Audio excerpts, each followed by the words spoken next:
Assalamualaikum warahmatullahi wabarakatuh. Selamat pagi anak-anak. Bagaimana puasanya? Masih tetap lancar ya? Alhamdulillah. Hari ini kita tematiknya masih belajar tentang tema 9, subtema 3. Kali ini kita membahas tentang materi IPS, yaitu upaya pelestarian sumber daya alam hayati. Sebelumnya, guru ucapkan terima kasih kepada kalian semua yang kemarin sudah mengumpulkan tugas. Yang belum, segera ya, karena hari ini pasti akan ada tugas lagi. Kembali ke materi. Nah, ini upaya pelestarian sumber daya alam itu harus kita lakukan. Apa? Karena supaya sumber daya alam itu tetap ada dan bisa kita manfaatkan gitu ya. Sumber daya alam hayati itu merupakan sumber daya alam yang berasal dari makhluk hidup. Contohnya seperti hewan dan tumbuhan. Hewan dan tumbuhan itu sangat bermanfaat bagi manusia. Kita makan itu kan pakai hewan dan tumbuhan. Untuk melakukan pekerjaan, membantu pekerjaan kita juga memerlukan hewan dan tumbuhan gitu ya.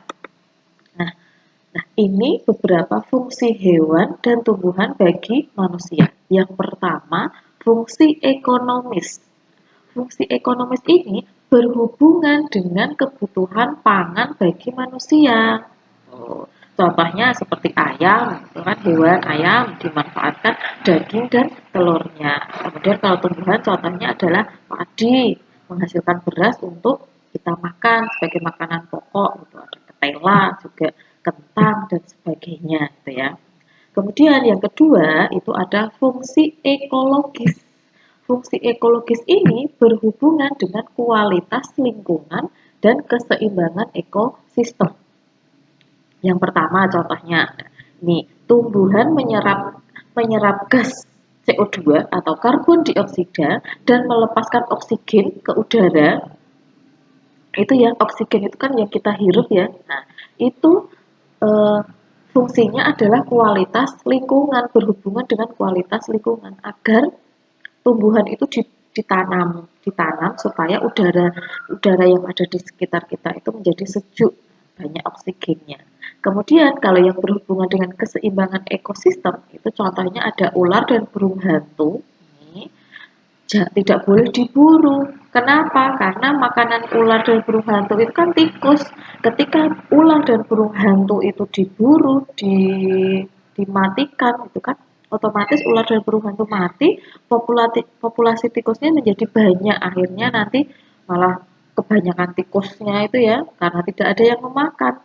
Makanya harus tetap dijaga. Kemudian yang ketiga, itu ada fungsi edukatif.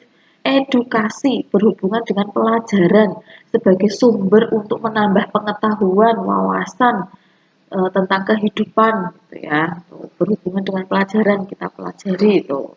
Kemudian yang keempat ada fungsi estetis untuk memperindah alam gitu ya.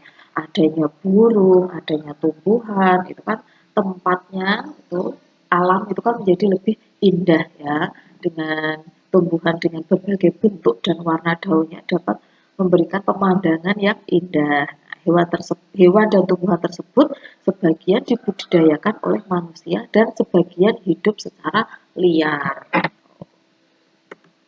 Nah, hewan yang dibudidayakan manusia itu biasanya disebut hewan ternak.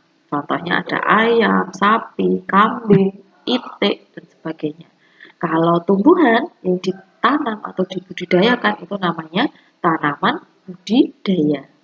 Agar hewan dan tumbuhan selalu ada, maka kita harus melakukan pelestarian dengan menghindari kegiatan yang menyebabkan kepunahan sumber daya alam hayati, ya.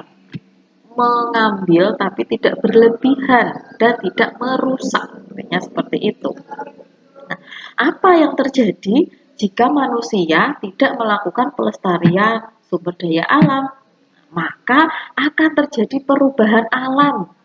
Perubahan alam ini nanti akan berpengaruh terhadap keberadaan sumber daya alam ini.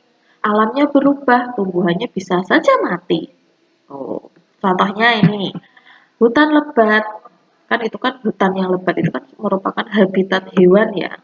Ketika bukan hewan ya ini, ketika hutannya ditebang, tuh pohon-pohonnya ditebang, maka hewan itu akan kehilangan tempat hidupnya, tempat tinggalnya, ketika kehilangan habitatnya. Tuh.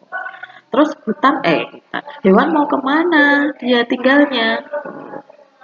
Selain itu juga dengan adanya hutan itu dapat melindungi tanah dari erosi dan cadangan air pun akan tetap terjaga ketika hutannya juga tetap terjaga. Oleh karena itu, sumber daya alam hayati itu harus kita jaga kelestariannya. Nah, itu sedikit yang Bu Guru sampaikan. Terima kasih. Nanti ada tugas tuh Bu Guru share lewat grup melalui Google Form ya. Nah, materinya tentang apa yang sudah Bu Guru jelaskan kali ini. Mungkin itu saja yang bisa Bu Guru sampaikan. Kurang lebihnya mohon maaf. Wassalamualaikum warahmatullahi wabarakatuh.